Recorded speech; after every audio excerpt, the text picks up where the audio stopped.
Hello friends, দেখো কড়াইতে দুধ বসিয়েছি। আজকে আমাদের বাড়িতে পিঠে হচ্ছে।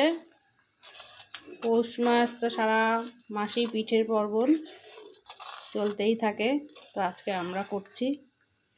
আজকে কি পিঠে করব দেখো, এখানে আছে চুষি কাটা। তো আচ্ছা, চুষি সুন্দর করে লম্বা লম্বা করে চুষি কেটেছি। তো আজকে চুষি রান্না করব। দেখতে পাচ্ছ দুধ এখনো ফুটে সবে উঠবে। নতুন গুড় দিয়ে আজকে পিঠে হবে। দেখো বন্ধুরা, আমার চুষি কিন্তু অলরেডি রেডি হয়ে গেছে। ফুটছে, দেখতে পাচ্ছ টকবক করে।